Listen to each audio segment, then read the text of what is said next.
Hello there people, welcome to my another video. This time we are going to build something really tiny. This is 1:100 scale T-34 76 model 1940 from Zvezda. I have a really interesting diorama thought up that will allow me to test out some new techniques with this model, so I decided to buy it and make a video of me building it. Now as you can see, there is literally just 5 parts in this model, so you know it doesn't deserve a separate build video, so I'm just going to build it here and then I will show you how I attempted to paint winter whitewash with only acrylics. Anyway, I want to make the model a little more believable in this tiny scale, so the first thing I have to do is drill out the barrel, and once that is done I just assembled the model as a new, and as you can see it's really tiny.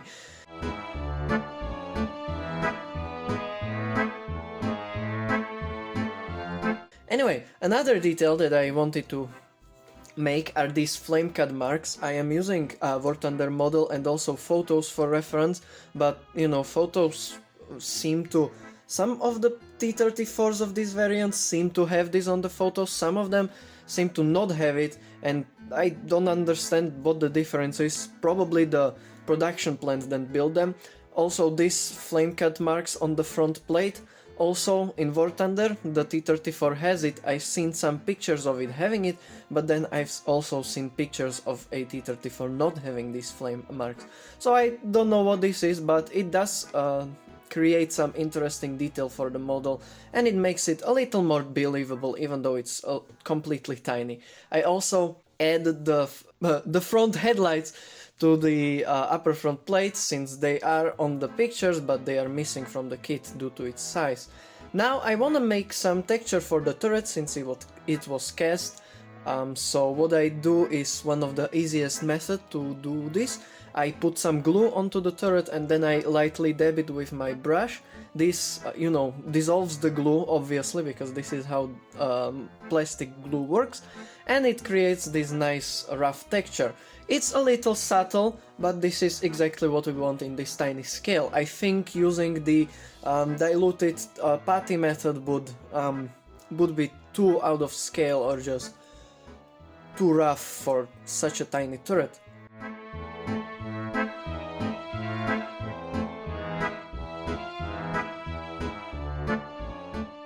Anyway, now that the model is assembled, we can start painting it. Now, as I said, I want to make a winter whitewash, but every winter whitewash, at least the Russian one, needs to have some green base, so I base coat the tank with Russian uniform green. I dilute this paint with water, since this is an acrylic product. Basically all of the products that I use in this video are acrylic, which is what I am aiming for, because I think acrylic products are one of the easiest to use for a beginner without no thinners or anything, and you know, I wanna see if it's possible to make a believable winter whitewash with them. I apply the green onto the model in around 3 to 4 thin down layers just to get this even coverage of the green on the model.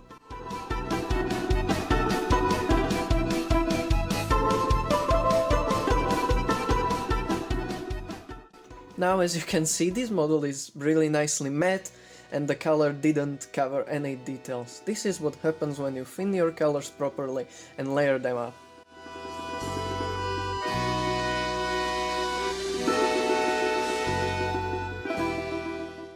Anyway, now onto the winter whitewash. I use Viejo acrylic white color that I dilute slightly and then I kind of unload it onto the paper, and with a rougher brush I start making this chipping sort of onto the model. I try avoiding corners, as if you look at real pictures, the corners are usually green because that's where the wear and tear would happen most often, and this is essentially, if you watch some other people making winter whitewash, they usually use chipping medium, and when they use this chipping medium, this is the effect that gets created. The middle part of a plate usually is almost intact slightly chipped, but the corners are the parts that get really chipped, and that's what I'm trying to achieve with this brush. Now if you were to do this on a bigger scale model, I would do this with a sponge, and I will probably do this with a sponge in the future, but for this tiny model I thought brush was better option. I did this in 3 layers as well. Each layer was more towards the middle, so there was this gradient of green, and then chipped and chipped and chipped part, and then not chipped part. And then what I did was dry brush the tank with some Russian uniform green, which is the base color as well. If you don't know what dry brushing is, I essentially put a dry brush into a not thinned paint. I unload the paint onto the paper until I almost have no paint on my paintbrush, and then I lightly gloss over the tank, which picks out all of the details and makes it look even more chipped. This effect can be used on several other camouflages or rust or essentially anything that you would like. And as you can see, this is the effect that you end up with. And honestly, if you would like this model to look like this, I would just recommend doing some weathering, not even adding any pin wash, and your model would look really believable and really nice. Anyway, for the base coat of the tracks and for the tires, I use German Grey from Vallejo. I use my smallest brush to, you know, make sure I don't paint anything else apart from the tires.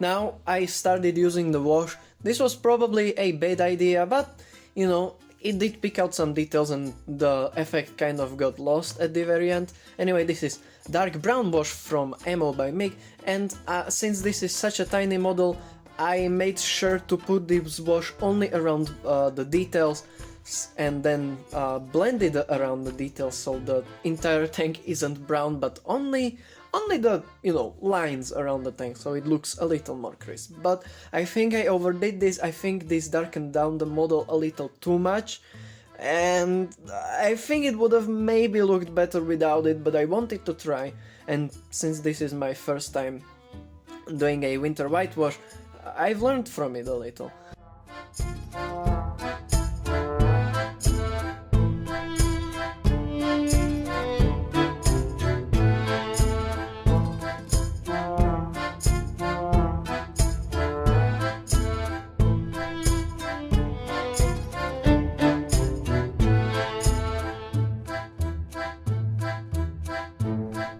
Anyway, after diluting the wash and blending it around, I again come in with a dry brush. This time I am using both the green and the white.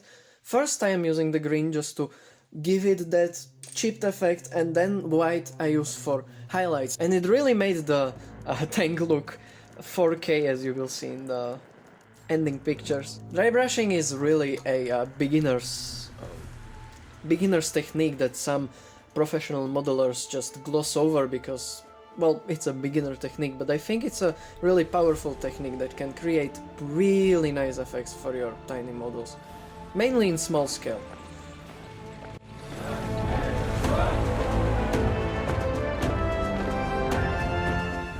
And here you can see how the model looks after the dry brush and the washes, and I think it's basically perfect.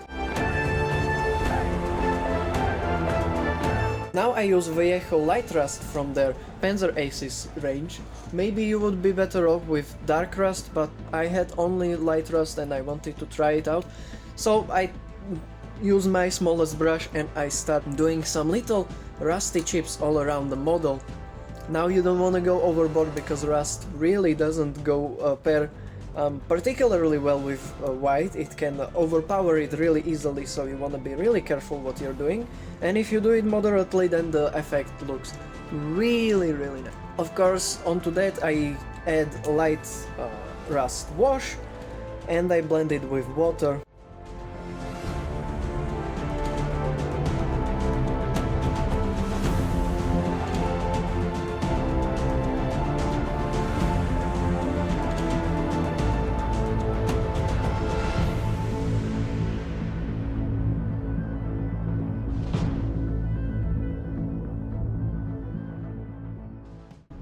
I think now the model is ready for some final weathering. First thing I do is my typical dust weathering. If you haven't seen my previous videos, is essentially really heavily diluted buff color used as a wash basically everywhere that you would expect to get dusty. I know this doesn't make particularly much sense with the setting of the tank, but I thought it would look pretty good. And it's not all that visible at the end, but it still gives that nice dusty undercoat to the model.